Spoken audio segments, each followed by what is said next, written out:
Hello and welcome to episode number 99 of the Board Game Barrage podcast, a podcast about board games, the latest hotness, and how to have fun with your friends even when you're losing. My name is Kellen. I'm the host of today's episode. And today we have Neelan, the orange tank. Hey, Kellen. My lovely, lovely girlfriend, Christina, the blue tank, and my brother, Paxton. And most importantly, finally, oh my gosh, after episodes after episodes, we do not have Mark. It's the first episode. I'm so excited. He couldn't make it to 100 episodes with us. He had to give in. He couldn't do it. All right, Paxton, what color tank do you want to be? Oh, boy. I'm so happy to be here. I've always loved you so much, big brother. Who raised you, Paxton? My big brother, Cal and Alan. That's right. That's right. Son. We have to keep this up for the entire podcast. Oh, no, we don't. All right, Paxton, let's come clean. You sound nothing like me. That's not true. It's true. What are you talking He about? tries to That trick was like me. the somberest. Yeah, you were monotone. Is that how you think Kellen sounds? That's how he There sounds on have his been introduction. records of Kellen where he has next to no energy and has exactly how Kellen's that- introductions are distinctly more monotone than the rest of his talking. Okay. Hello and welcome to episode number 99 of All right. Board Game. Let's get this back on track. So things are a little different today. We have lost Mark. Forever. He left. We have gained Christina, the blue tank, my lovely girlfriend.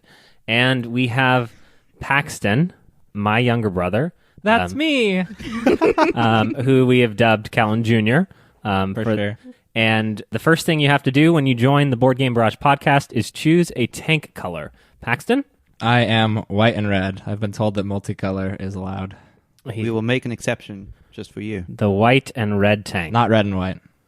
Very, white and red. That's very good. What's the difference? It's just red and white is predominantly red with a little bit of white. Not me. Wait, So this is white with red trim? Yes, Is it- absolutely. Oh, white with red trim? Mm-hmm. Oh, I was picturing like a candy cane tanky. Yes. Oh, no. stripes, yeah. Oh, a Christmas tanky. A Christmas How tanky? cute, Not Not Paxton. Christmas yet. That's perfect. All right, this is a podcast about board games. This is a sort of a family podcast for me.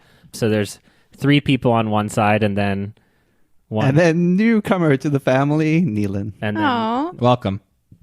Good to be here. so you're not allowed to go home to South Africa this, Right. this Christmas. today's featured topic on the Board Game Barrage podcast is about being sore. Paxton, laugh. Oh, I'm supposed to laugh at this? Well, Mark kind of laughs when I say things, so that's kind of your role now. You're I right. wait for funny things. Okay. So this episode is about being a sore winner and a sore loser. I think being a sore loser is predominantly what you're used to hearing about, but you can also be a sore winner, and we have 3 of them in the room here with me today, joining me in the studio. But before we talk on our featured topic about sore winning and sore losing, we will talk about the board games we have played. So, Neelan, why don't you talk to us about a board game you have been playing? Yeah, so I have 2 games I want to talk about real quick. I revisited Pipeline for the first time in a little while. Pipeline was a game that I felt super strongly about when I played it a few months ago and haven't gone back to since. This was a good return to form for Pipeline because I liked my first game of it, but we had a weird game that was extremely hard to get into because one of the things that happens in the game of Pipeline is your ability to refine oil is variable for each of the 3 types of oil, and we had the highest difficulty for getting from crude to the first stage. So this was a more normal game, I should say, of Pipeline, and one that everything was just working out well for me. I ended up winning the game. It was perfect. It was a really good reintroduction to everything I love about Pipeline in a way that didn't feel as cruel and punishing. I mean, that game is mostly cruel and punishing. What player count was this at? This was at 4 players. And how long did it take? Just over 2 hours. I wouldn't say like 2 Okay. hours 15, something like that. But not 3 hours. Not 3 hours, no. I think that was true of my first couple of games as well. So it's a game that seems to be consistently around 2 hours, which is great because it's quite a heavy game. I don't think I want to go into all the details of what Pipeline's all about again, but it's a quite heavy Euro economic game with this sort of tile laying system. And it's kind of sprung out as maybe one of my clear leaders for favorite game of this year. It's quite solid. You really like the theme? Yeah, I'm all about oil refining. That's kind of been my thing throughout this podcast. Why are you looking at me? I don't know anything about oil. You know a thing or two about board games? Maybe. What do you mean, maybe? How many board games have you played this weekend? 3. What? Did you forget Friday Night Fun? What is 3? Oh yeah, we had a party for Kellen for his 30th birthday. No. Whoa. And we played all his favorite. We played his top 10 games in order, starting at number 10, and Diplomacy was included. Oh, we did this all in one night. In one night, which was yeah. incredible. Archipelago, Cthulhu. going. Cthulhu Wars. Keep going. No, I want to hear it. All His 10. all 10? Yeah, go. Cosmic Encounter, All right, 4, Innovation. 5. Come on. Don't whisper. I can see it. El Grande. 6. I'm forgetting a lot of games that you played. yesterday. Lordy, I don't even remember. Yeah. Oh, Colorado. 7. This is a great interlude. Yeah, people are going to love this. Hey, we're just spoiling the top 10 episodes. Right. Well, no, these are last year. That's changed. It's going to be substantially different. Oh, yeah. He hates Cthulhu Wars now after Friday night. Yeah. Something pipeline. Pipeline. Pipeline, yeah. To wrap that up, because I don't want to spend too long talking about Pipeline. Pipeline is still a great game. I want to play it with you guys at some point. It's a game that, despite being heavy, once you're in it, it flows really, really well. The game I do want to talk about, more importantly, is Paris New Eden, and we all just played a game of this now, so we all have at least some thoughts on Paris New Eden. This was by Madigo and was kindly provided to us as a review copy. Paris New Eden is by, the box says, Un jeu de Ludovic Maublanc and Florian Granier. Wow. I am no Mark Bigney when it comes to French pronunciation, but that will have to do. That was pretty good. I don't know if it's any good, but it's something. But Paris New Eden is a game that essentially takes place in a post-apocalyptic Paris, but it is the most beautiful post-apocalypse you've ever seen. It's lush and green with vegetation. That's kind of this veneer of theme, which is for a dice drafting game. So the way this works is the board has 5 or 6 action spaces. You roll a bunch of dice to sort of populate each of these action spaces, and going around the table in turn order, someone will take a die at one of the actions and then perform the action of that space. So you both get a die of the face you want and get to do the corresponding action in the place where the die was. Now, these dice have 6 different characters on them. They're called survivors, and they have 5 different roles and 1 which is wild. I was like, how do you remember that there are 6? I never remember the numbers, but then I remembered 6 sides of a dice? That's what I remembered, yeah. And then I decided not to say that out loud. So the reason you're picking these dice is at the end of the action phase, you're going to be bidding on these buildings that are arrayed at the start of the round. And these buildings sort of give you either more survivors for your village or items. And there are a couple of reasons you'd want these. There are cards that will reward having survivors and items at the end of the game. But more importantly, there are these events that will happen every round. Now, at the start of a round, 3 possible events are available, and over the course of the round, 2 of them will get eliminated by other players, so that only 1 of them is still around at the end. So there's this interesting decision of, do I want to sort of narrow down the event that I know is going to come up, or work towards the events that are available? You're also trying to get food to feed all your people, get some equipment, get more people, get cards, which are either ongoing bonuses, end of game bonuses. This plays over 4 seasons, and then you score. Can I interrupt to give them a tip? Yeah. You want to win the events. It's really important. It really is. And one of the things I think that's quite fun about this is that the events escalate in difficulty. Like, they get kind of crazy towards the end, where you just have to have so many people and so many items in order to do them. So it's like you constantly just have to be ramping up your village. Well, and every time, if you build your village in the beginning, that helps you for the next. Exactly. Yeah, you don't lose people in order to complete the events. Yeah. I did not win a single event or achieve a single event, and I was really, really, really far behind in the score. It was sad. I think it's important to talk about what it feels like when you're playing this game, which is sort of, you start each season looking for the combo that's going to help you most. And so some of the options are like, ensure the event is what you want it to be, or obtain cards that'll be useful at end of game, or get enough food to feed your people. And you can never do all of them. And so there's a little bit of a puzzle of, okay, there's a bunch of dice depicting sages, and I want to make sure that I get that card, so I need to go a sage-heavy strategy. How can I navigate through? So at the start of a season, you have a lot of different options, and then as it moves through that season, you actually are losing options, and by the end of the season, it's almost self-evident what you have to take, and you're just hoping no one else takes it. Paxton, is it fair to say that you probably liked it the least of us? Yeah, I was refraining from talking because I didn't really want to give it any sort of praise anywhere. No, it was just like describing it as picking 2 of 5 objectives is true, but that's also the worst part of it. You just pick 2 objectives at the beginning of the round, and then you can kind of blindly go after it by yourself. I didn't really feel like I had to pay attention to what people were doing, minus just making sure they didn't take the one thing that was my objective, and that just meant going a little bit earlier. Was there never a sense, because you're bidding for the buildings, right? There was times where I got enough tinkerers, enough of the yellow buildings, and then I was like, oh, I don't have to focus on that anymore because no one can beat me at that.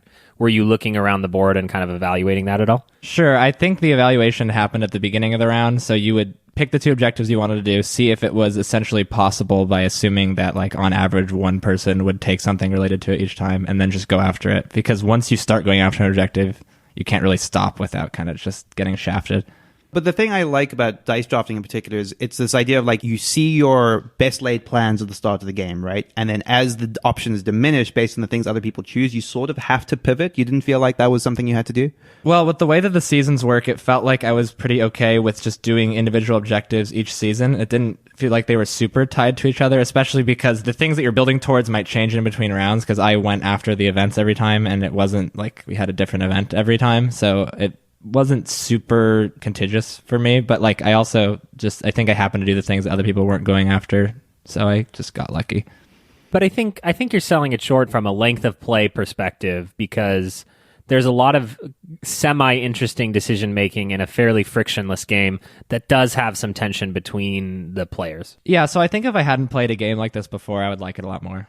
Do you have an example of a game that you feel like is in this length that either feels like this or you feel like is just a better purchase than Paris New Eden? You mentioned Trois. I don't know Trois well enough to know if that seems really so works. tangentially related to this. Oh, Twa, that was in his top 10 too. The problem is I don't really like the Eurogame style like this, so all those games I kind of just cash away and don't really think about. Yeah, I feel like, well, I don't want to say Trois because you just said you don't think it's like Trois at all, but that's what comes to mind. But that's just because the board layout is similar and it also has the dice. So you would say that this game is not interactive enough for you? Yeah, I felt like, what do you guys call it? Single player or multiplayer solitaire? I would not, but Yeah. I'm more... Yeah, that's the phrase that you use. But I think saying it's not as interactive as you'd like works, right? Yeah, it just felt like we all took our turns, did our thing, and then at the end we bid, and the tiebreaker decided who won the game. I felt pretty much exactly the same. Okay. Like, I never felt the sense like, oh, he took the thing I wanted. Exactly. I feel like that happened several times though. When you would say, because I was seated right before you, you'd say, "Oh, Neelan, you took the thing." Like I feel like that mostly happens. just saying that to be make it more interesting.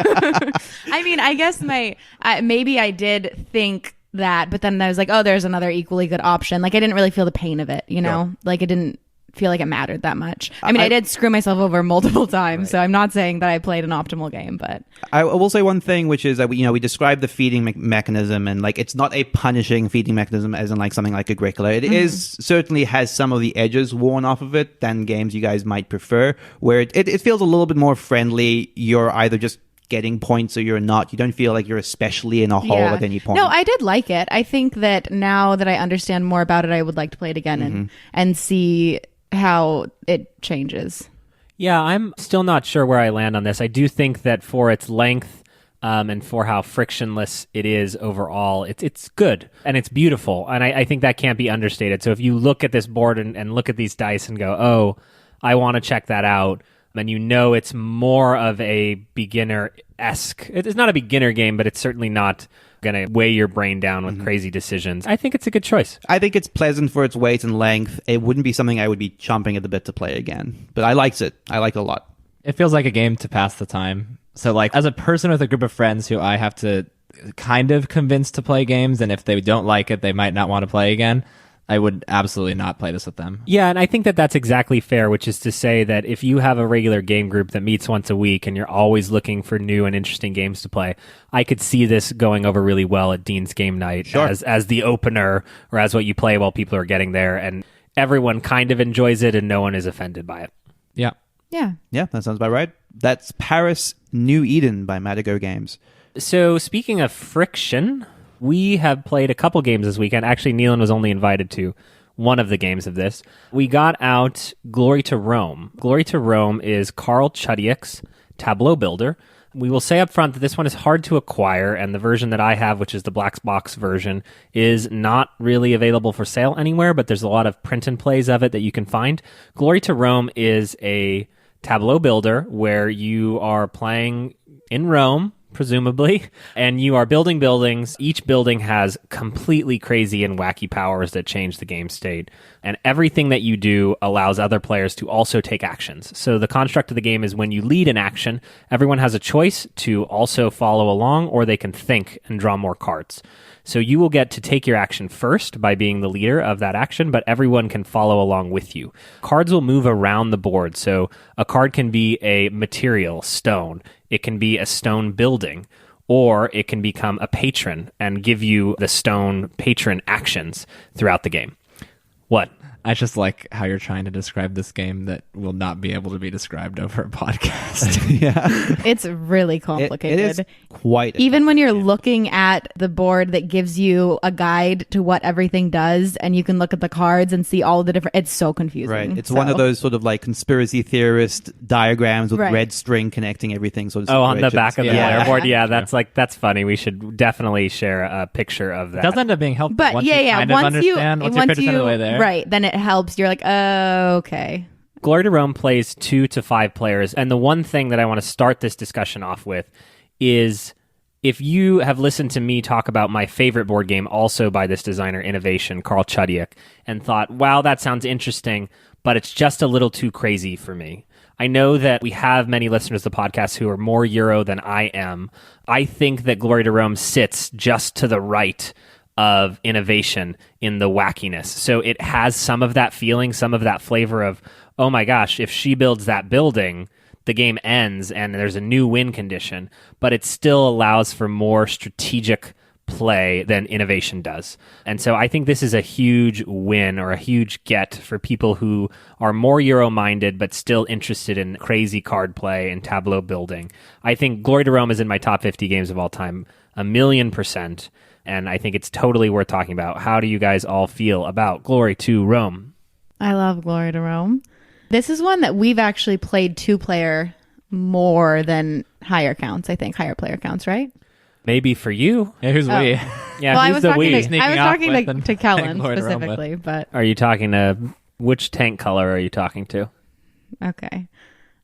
I was talking to the red tank. Not the red and white tank. No, white and red. White and red.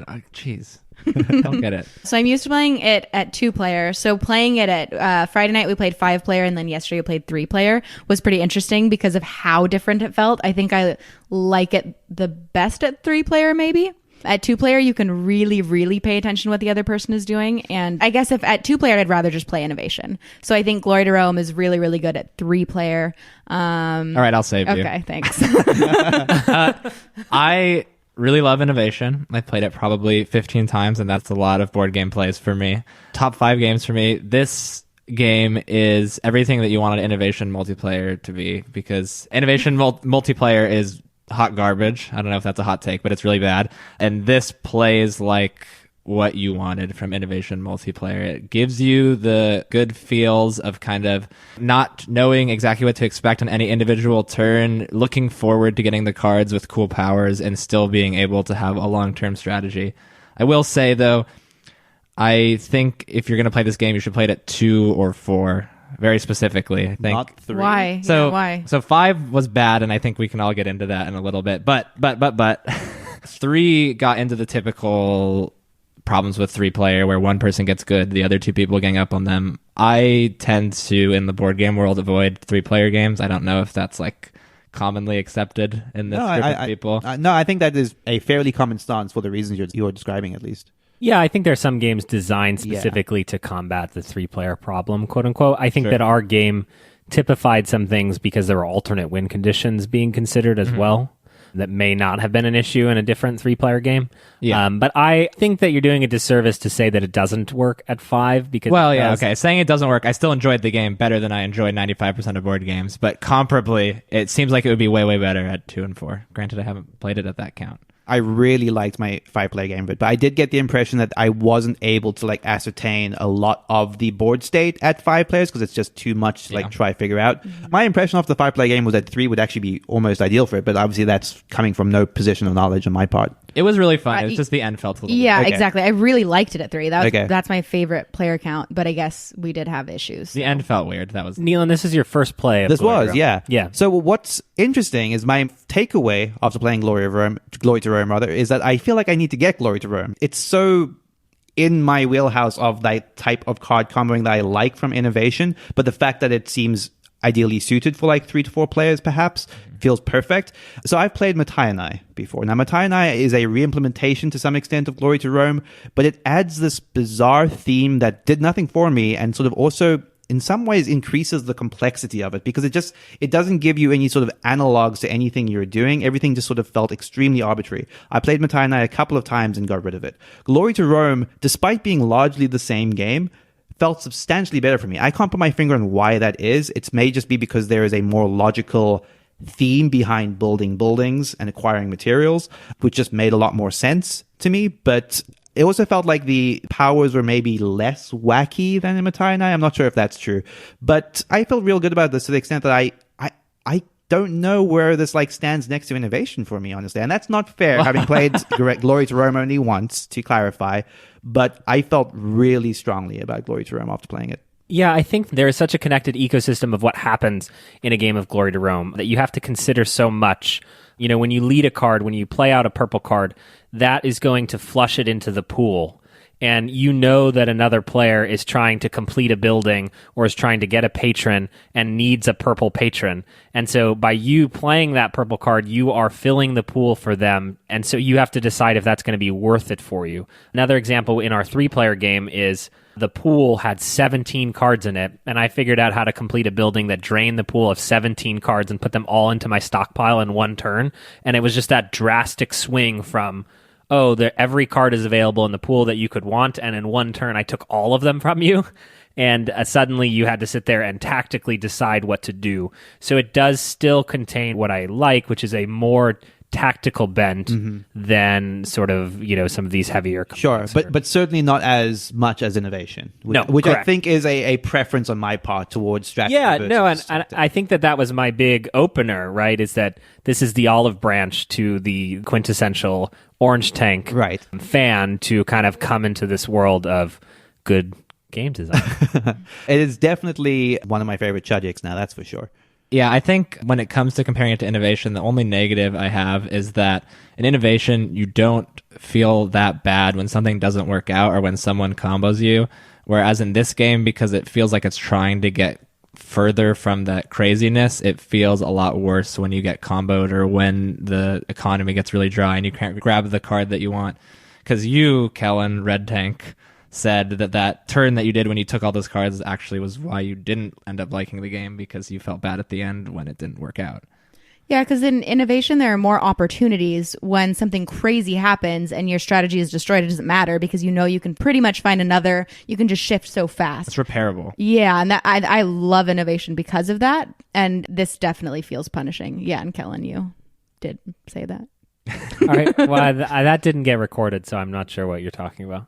Yeah, you had said. No, what do you mean? What did I say? Okay, I'll tell you what he said. I didn't. Well, I'm inclined to believe the two people here are saying you did say something.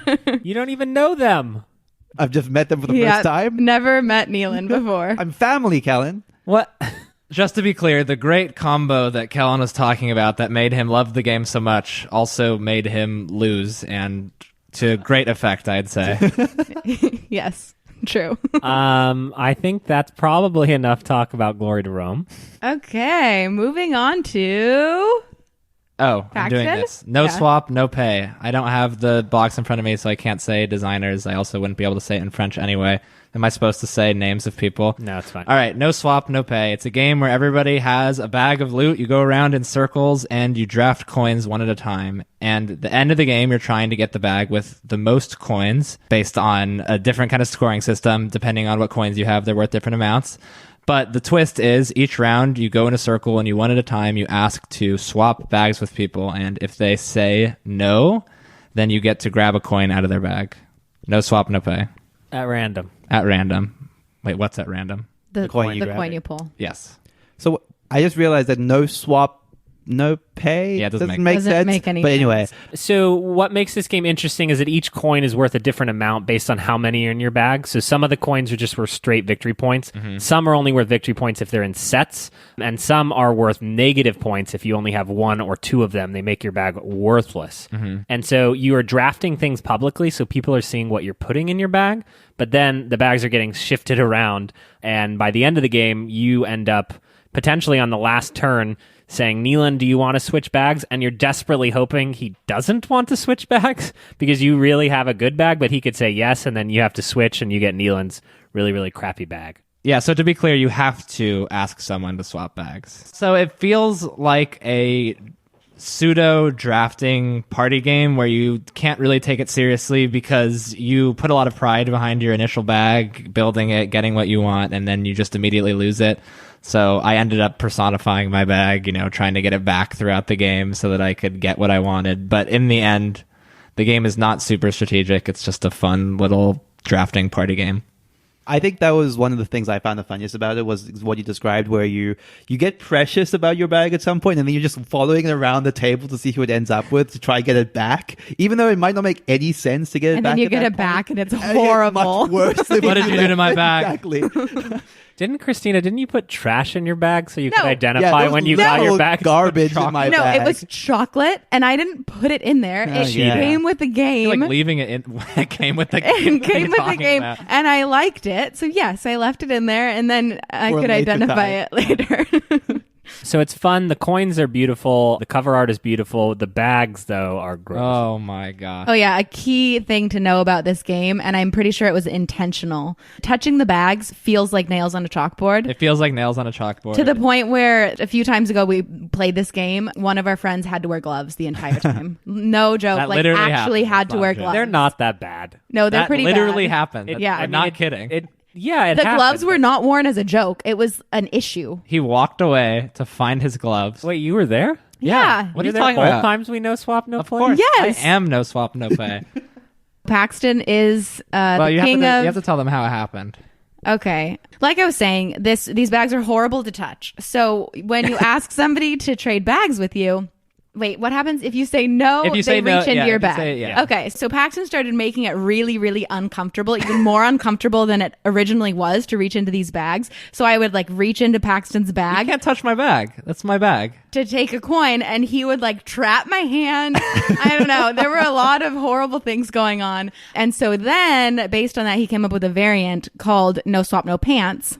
Where you put all the coins in your pocket and the person has to reach into your pocket to get the coins out.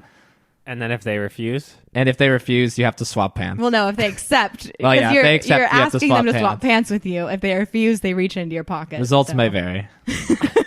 So I know you're a young college student. So how successful has this been for you at Berkeley? No swap, no pants. That's every weekend.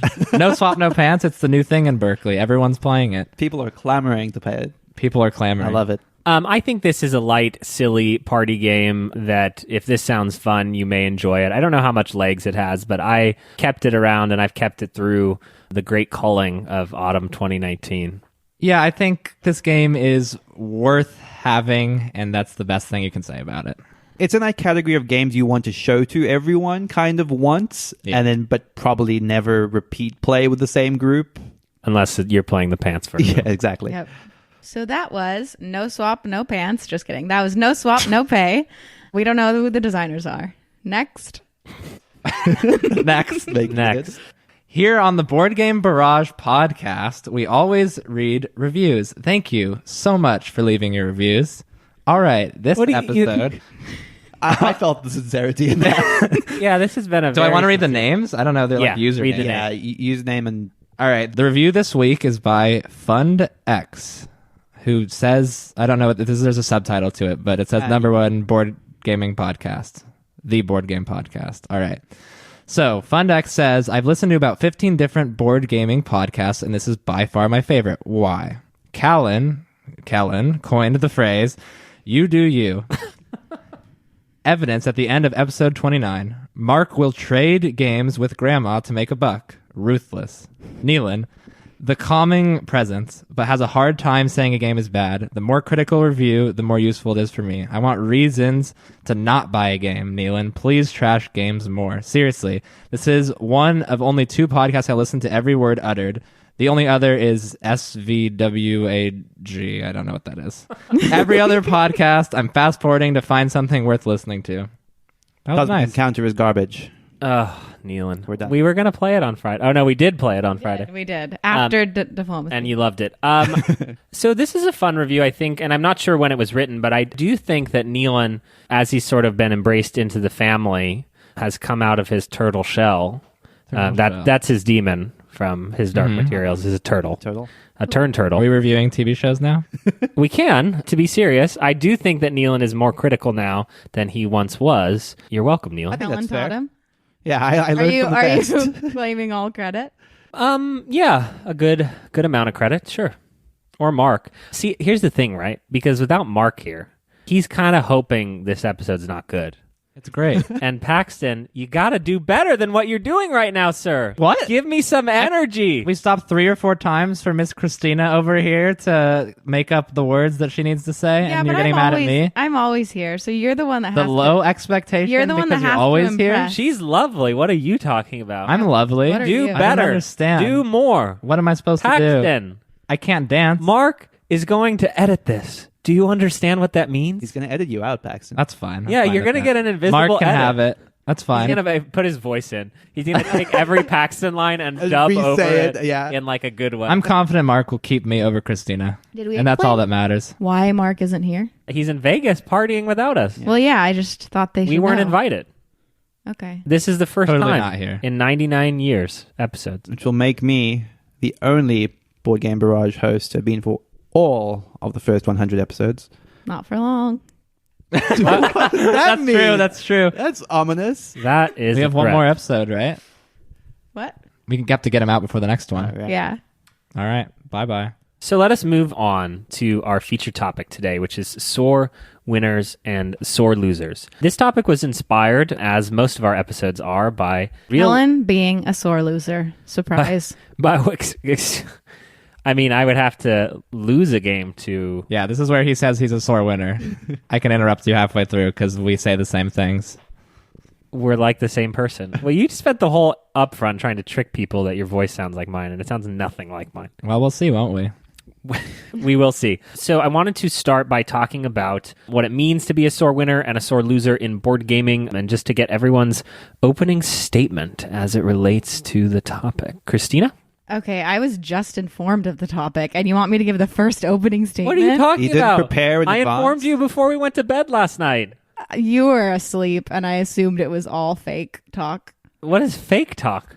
The Okay. talk that happens before sleep? No, Kellen says things while he's falling asleep and then doesn't remember them the next day. And he accuses me of making them up, which would be impressive, and maybe I'll start doing that. But Okay. I heard it through the walls while I was on your couch. So. Okay, but the thing is, apparently I say very kind things to Christina. only when he's sleeping. And then he doesn't believe that he said them. That's cute. I'm preempting when I say something that she doesn't like while I'm apparently allegedly asleep. Anyway, I digress. The topic is sore winners and losers. Paxton. Oh, this is my turn. All right. I'm doing my my opinions Your on sore opening winners, statement. on sore losers. Your opening statements.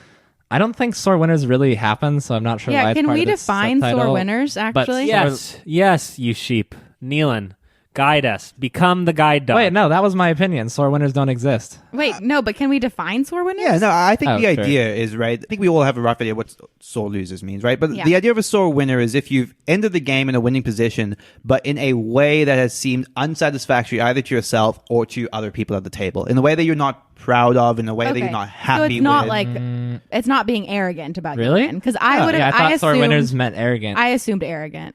Oh, is that what we're... Kellen- is that, I think I misunderstood I the topic destroyed there. you guys. I can't believe we even bothered playing. It was clear I was going to win the whole time. A sore winner is someone who does not behave graciously when he is the winner Yeah. in a sport game or competition. Oh, okay. Then, A yeah, sore winner I may brag or gloat about his victory and attempt to belittle the loser. decided an entirely different definition then for myself. So then Kellen is both a sore loser and a sore winner. Is that what we just learned? Paxton? I think I think the type of person who is a sore loser is also a sore winner. It's just a sore person. Although I will say a sore winner is the type of person you just kick out of your group and move on. Everyone hates a sore winner. A sore loser, have a little empathy. Sometimes it just really feels bad to get destroyed.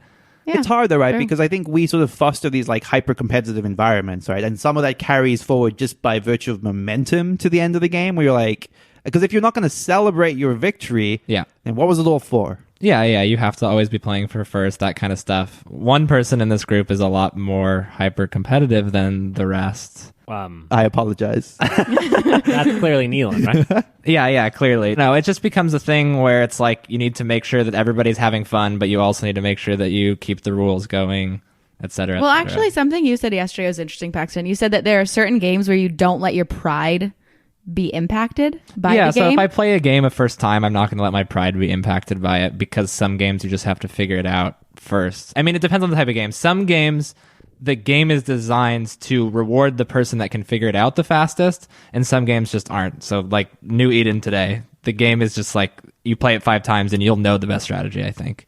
So here's a question then. In the case of like something like Paris New Eden, which you didn't feel like was substantively like interactive. Sure. If you had won that game, do you think that your position on like winning that game versus say a game that you felt more strongly about competitively would have been very different? Because I imagine it would have, right?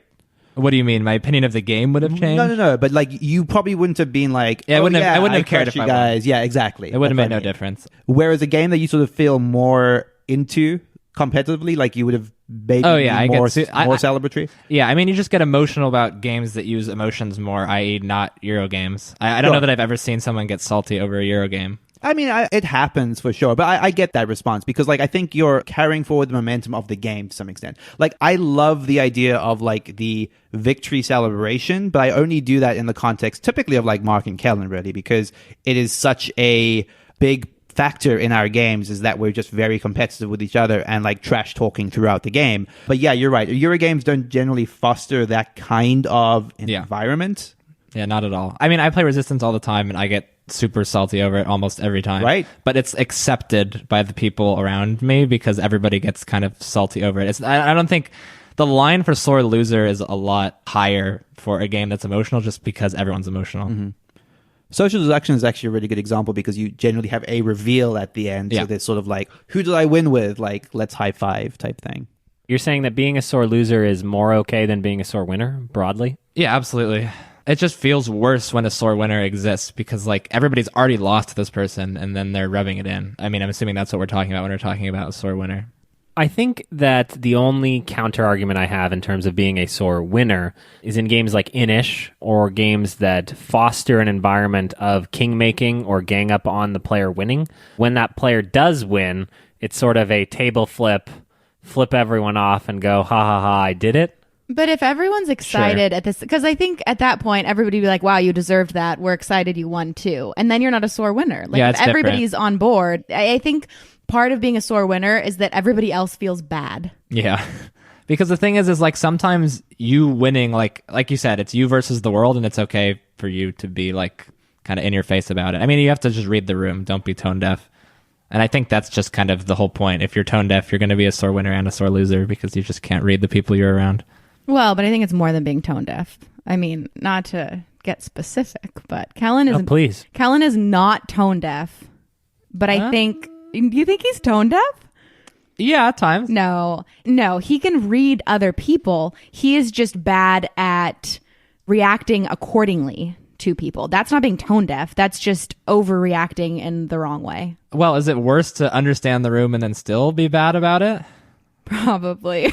Okay, then Sorry, sure. Kellen. Sorry, are you calling me out as the most sore winner and loser in the room? I don't think you're a sore winner. You think I'm a gracious winner? I wouldn't call you gracious. Well, No. I think I heard gracious. I one or wouldn't the take other. it too far. Yeah. I heard gracious. Yeah, if it's one or the other, then I guess you're a sore winner. No, So- I don't think you're a sore winner. I think both. Okay. Neela? Do you remember our game of Glory to Rome on Friday? That was the 5-person? Yeah. What did I say that made me a sore winner? Wait, okay, Well- this will be a good example. I didn't remember that he won. Apparently he won. Did you win? Yeah. Yeah. Yeah, I didn't even you're, remember. you're right. I had to think about it for a second. Yeah, I don't know if I super strongly associate Kellen with sore winning. Sore losing, for sure. But What? I mean, yeah. Okay, but part of being sore has to be during the game. It can't just be after the game, right? So the way that somebody acts during the game and influences the gameplay has to be part of it. Okay, so there was specific actions during during Glory okay. to Rome, there were specific actions where it was like somebody was influencing you maybe being about to win, and you got super, super, super salty and were like, no, this can't happen. I stopped them with just my words. Yeah. That sounds like next level gameplay. Let's just say that a discussion on whether the game is good or bad or whether the rules are being played correctly happens more often when Kellen is losing. I think that is absolutely true. And that's all we need to say. But the opposite happened on Friday when he was winning, and we were like, what? Well, that's the because rule? we literally didn't know the rules. I know, but he Yeah. was like, it doesn't matter that you didn't know the rules. I'm winning. We're going to keep playing the way the rules go. It doesn't matter that you don't know the rules. That's a fair Yeah, part. Kellen was unapologetic at every single person that he had just explained to, misunderstanding the thing that he had just explained. Actually, he let me wanted not to even win. say That has just. nothing. Okay, A 40-minute game, by the end of the game, playing the entire game, every single person at the table didn't understand one of the rules. Unapologetic. Which is I think fine. you It's fine. explained You can believe that you explained it right and that everybody else is dumb, but you have This to own up to it. anecdote has nothing to do with the topic. I'm Yes, it glad does. that we Yeah. got I don't know. I think you've convinced me that Kellen's both a sore loser and a sore winner. Yeah. What, Neelan? This has nothing to do with the end of a game or losing a game. You Yeah, were it's a winning sore the winner. game. You were being a sore winner. Oh dear Lord. I guess winning and being sore equals sore I winner. mean, although I think you're not the only one. I think a lot of people get this way when they are clearly about to win and then something happens that threatens that win. They're going to be really salty and they won't want to do the thing that's going to prevent them from winning. So we want to go around the table and say a game that inspires being an extra sore winner or an extra sore loser. Things that heighten, I guess, the emotive state that leads to this sort of disparaging behavior. Yeah, so I'll go first. I think for me, it's definitely area control games like El Grande, Cthulhu Wars. One, I just really like those games, so I tend to be extremely competitive in them. And I think we're all extremely competitive in them, which anytime that happens, it heightens the chances for sore winning and losing. But I think also you are literally defending a space that is yours. And so I think when it feels like you have created an army and you have a home base and a territory, you have your gate in Cthulhu Wars, and then somebody comes and takes everything from you, it just feels so, so horrible. It's like everything you've built up, and then your nemesis comes in and ruins it all. So I think for me, that's when it feels the worst, and I'm most susceptible to being very sore. So besides resistance, I think there's a couple factors that input into deciding whether a game makes me personally emotional. Number one is the length of time, and number two is the amount of free choice you have in choosing your allies. So the intersection of that would be Cosmic Encounter for me, because it's a pretty long game. I'd say, well, the way that we play it, 1 to 2 hours, but you also have the choice on every turn to decide what ally you want. And what makes me the most angry is not necessarily when someone betrays you, because I feel like I'm pretty well able to separate emotions and logic in board games. And that's actually what makes me the most angry, is when people decidedly go against what's best for them because they've previously made an alliance with somebody else. So I recently played Cosmic Encounter, and there was just like a literally perfect example of this, where somebody hurt themselves to help somebody else that they had allied with earlier, and to go against me because I had hurt them earlier, and it hurt everybody left in the game. And it was so close to the end of the game that we could almost exactly chart out how the game was going to end, card by card, if they made this decision, and they just said, stop, I'm playing my game. As if my game, quote unquote, made their decision okay. So a game that allows for erratic, suboptimal logic play? Well, I mean, that can apply to anything. I think it's specifically when you can turn on a dime who your allies are. So that tends to be a game that has more free choice than other games. Because a lot of games you kind of get like literally tied up when your alliances. Like you either have to choose the player or you can only work with the people to your left and right. But Cosmic Encounter, you can do anything always, essentially. That reminds me of a similar idea, which is when you see your neighbor left or right taking an action that you think they have a better action. And so you're like, no, you don't want that stone. You don't want that resource. You want the other one. And they actually do need the other one more and you can't convince them to take it. And so then you get kind of boned, so to speak, by something that's out of your control. And that's infuriating. Yeah, it just gets really frustrating because you have decided to play this 1.5 hour long board game. You're sitting down, you're playing it, you've played what you think is a good game so far, and you're playing assuming that everybody else is going to make optimal moves. So if someone else doesn't make an optimal move, it simultaneously makes you mad because they're not making an optimal move for themselves and it's hurting you. So it's like this weird combination of length plus emotions plus alliances plus suboptimal decisions. I think there's a makings of a whole nother episode in that, and it's something that has been spinning around Board Game Barrage in general now, which is the concept of optimal moves and the enforcement of making sure that people are playing in a logical fashion. Because I don't think it's self-evident that someone has to always make an optimal move in a board game. So the types of games I think that sort of really work towards making me a sore winner are games that have a reveal at the end. We've mentioned Resistance earlier in the episode, but a recent example is something like Detective Club, where you're sort of going around the table trying to find someone that is the liar at the table. You're a sore winner at Detective Club? Well, but there's something about that, right? Because it's like you get to the end and you reveal the card and it's like, I got away with it, you know? I mean, not necessarily a sore win to the point that everyone would be like thing by it, and maybe that's not the perfect example. No, I guess but it's kind of like it's a game that sort of leads to that kind of like, boom, it's me, like you guys didn't see this coming. Yeah. I think other social deduction games are better. That like, okay, my most recent example is I literally played a game of Deception yesterday when I was revealed as the murderer and got away with it. I stood up and high-fived the accomplice and was super obnoxious about it. Like, I don't do that often in games because of it's kind of like you're waiting for this moment of like, oh my God, I'm going to get away with it. And then you flip over the card and you're just like, you feel like you're on top of the world. I think those Deception especially, and social deduction games in general, where you're sort of high-fiving, celebrating with your team at the end of the game, and then the losers are just kind of like... I will say I've never felt that from you, like you're being a sore winner. I thought your answer was just going to be I'm never a sore winner. Yeah, Neelan is the least sore winner. It's more like the time. games that get you emotional at that point. Sure, I think that's the closest I get to it personally. Mm-hmm. But I think we're being a little generous to Neelan. I think that's spot on. I think Neelan could be a sore loser sometimes. I think that does happen for sure. But I've never seen him be a sore winner, or I've never felt... Okay, so there's actually two layers to this, right? Which is one, emoting being a sore winner Public or loser, and then two, there is being a sore loser or sore winner, which could happen privately. Sure. Yeah. And my guess is you are more often, you are better at controlling yourself than I am. I think that's fair. Out loud. I think certainly I don't ever feel great at the end of a Neelan game gets night. home and after winning Yeah, I those just beat yuck myself. bucks. Yeah, I'm just in the mirror slapping myself like, come on, Neelan, you're better than this. Great imagery. But no, I think that's spot on. Like, I think I internalize a lot of my frustration at losing games, but I don't project it necessarily. I think that the games that make me the sorest winner are two types of games. The games where it feels like everyone is against me, like I've previously said, and then games where I feel this immense pressure underneath, and I have some sort of hidden combo or some sort of thing that everyone at the table may not have realized, and then I reveal it and go, ha ha ha, you losers, I've won. I think Archipelago is very good for this, where people don't know why you're building the thing that you're building, and you might actually be the separatist. You might be trying to tank the game.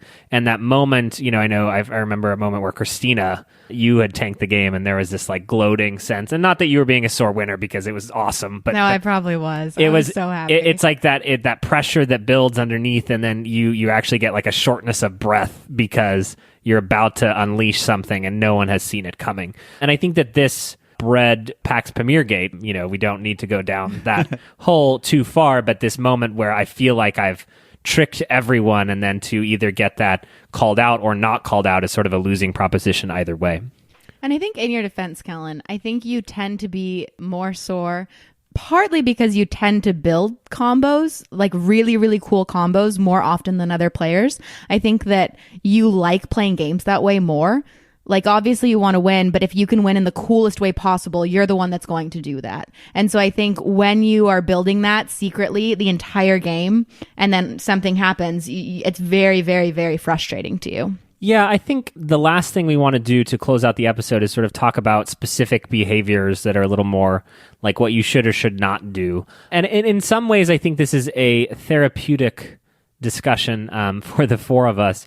I think that as I have gotten more comfortable playing games with Mark and Neelan, they may, at some point, there's this threshold where they're enjoying it less because I'm willing to be a little more vocal about feeling either positive or negative about the board state. And so when you don't know someone and you go to their house to play games for the first time, you're kind of like, hi, great to meet you. And like, there's no stakes to it. And so the longer Mark, Neelan, and I have played, the more I just sort of go, you, Mark, like I beat you, and that is something that I have been trying to think about. And then when we get together for game night, somehow I inevitably become a sore loser again. So is this where we all give you advice on how to be better? If that Sounds like you took this in a specific way. if that's how you'd like, yes, Christina, why don't you give advice to Kellen? That's actually kind of hard. Because... Wait, he's kidding. Oh. No, she can. Well, I don't. He literally said, how do you help people? So we're just being more specific about it. I think like a great example of bad sportsmanship or being a sore winner is going, like right after the game, going around the table and going, Paxton, you lost because you didn't get enough patrons. Neelan, there was a vegetable on the last turn you could have gotten and you would have won. Ha ha ha, I win. Even if you don't say ha ha ha, I win, if that's how you play the game, a lot of times people want to talk about how the game went and like what you did good or what you did bad. And if you're the winner, I feel like you need to be more silent during that part of the discussion. Yeah, I think that's true. But I think it's hard, like in general, just try to be a little bit more humble, maybe. I don't know. Benjamin Franklin doesn't believe that humility is possible, but believes that we can only pretend to be humble externally. Great. Maybe you should pretend to be humble externally better. I learned a lot today. So for me, if I were giving someone advice on how to not get emotional or the way to play, you need to basically sit back and think about whether the thing you're about to do would make people less happy to be playing board games with you. You kind of end up in a state where you can say something or do something that makes the entire game that you just played gray or gross feeling. Like you leave the room feeling uncomfortable with what just happened. And I don't know, joie de vivre. You want to feel good about what you're doing. You want everybody to be happy with what's happening, and you want people to be excited to come again. And you want them, well, depending on how you do your group, you want to be invited back. What, do you just hug them after you cut their throats in diplomacy? I mean, yeah, you could do that if you wanted to. You wouldn't. How do you do aftercare? No, it's not about being nice to people after. It's about not doing something that would make them not want to play with you again. You end up in a lot of places where it's like, oh, I don't want to play that again because it'll get someone angry. I think this has come up a lot on the podcast over the episodes where one would hope that the ultimate aim of playing any board game is for everyone, as far as possible, to be having a good time, right? And I think you sort of have to navigate those boundaries for yourself with the group and the game that you're playing as to what is an appropriate amount of celebration, an appropriate amount of emotion that is not going to... But what if you're tone deaf? Yeah, it's just like if you play a game with someone and it seems to like hit a nerve with them, you don't want to play it with them again, and you just want to avoid being that person. And I think that's about it. If you can avoid being the person that people don't want to play with next time, then you've done well enough.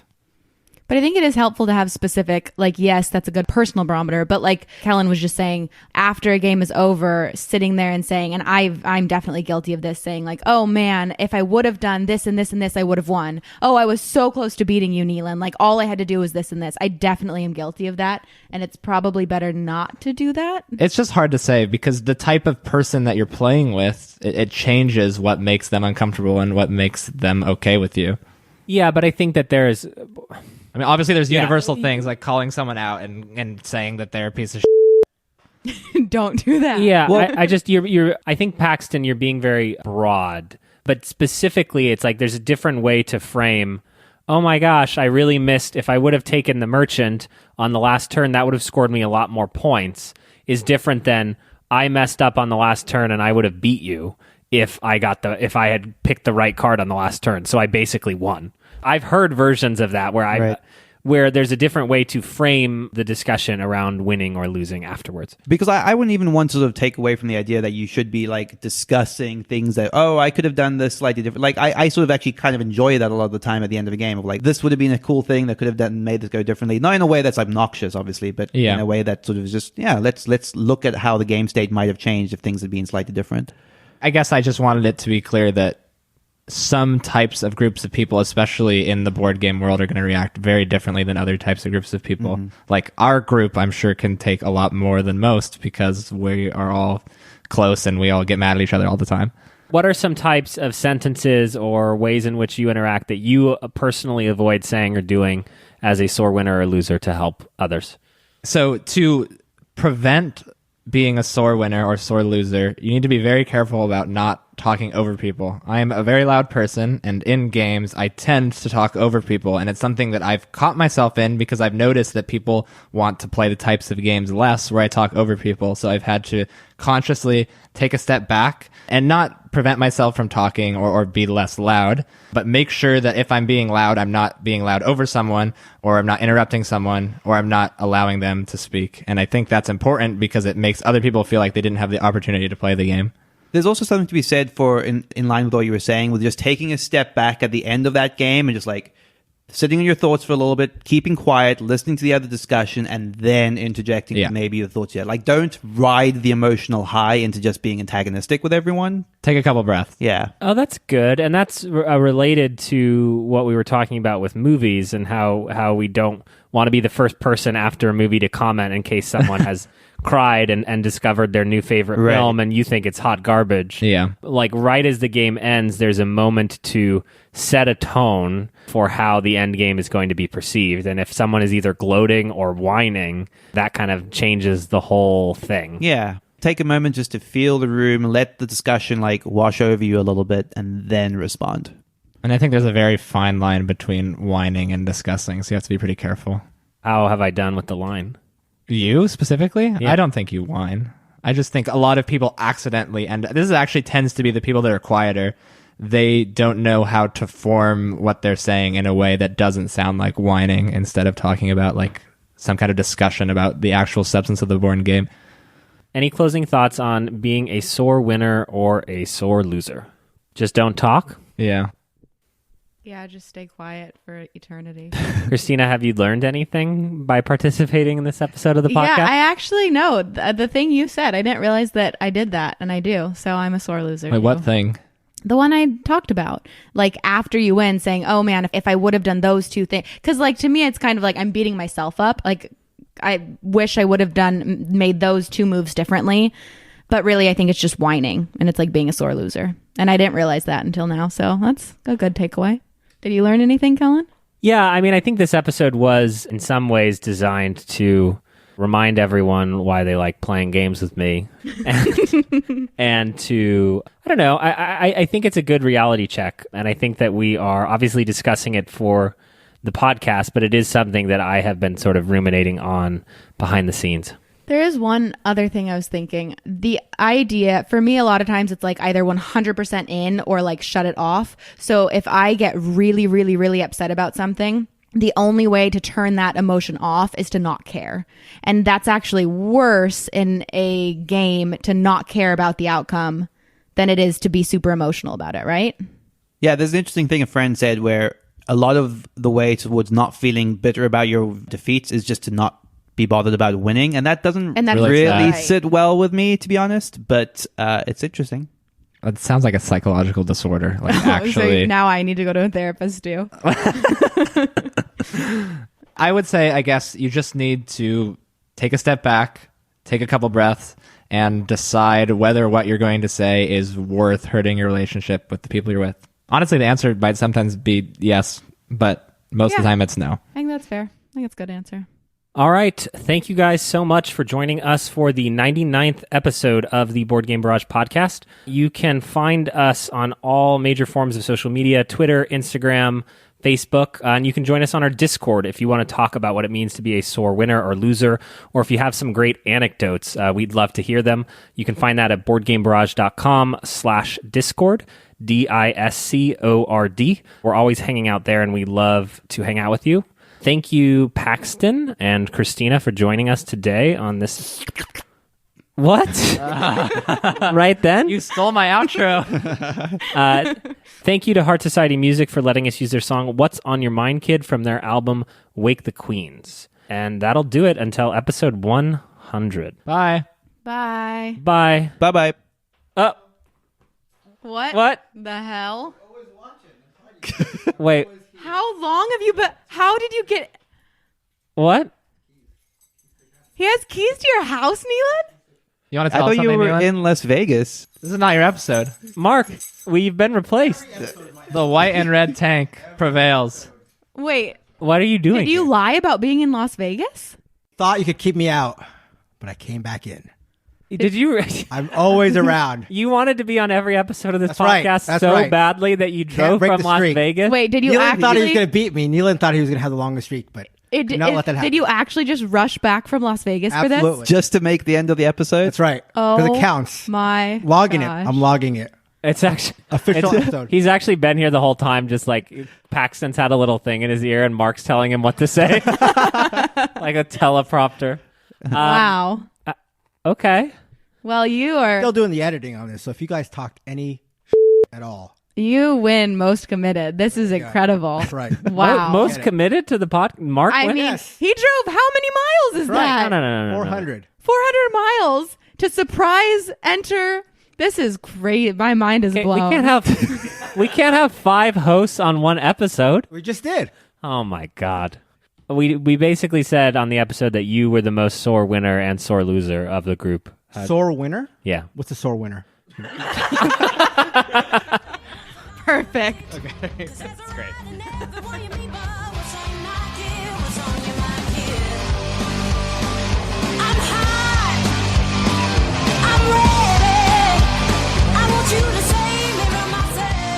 Paris New Eden is a game designed by, you know what?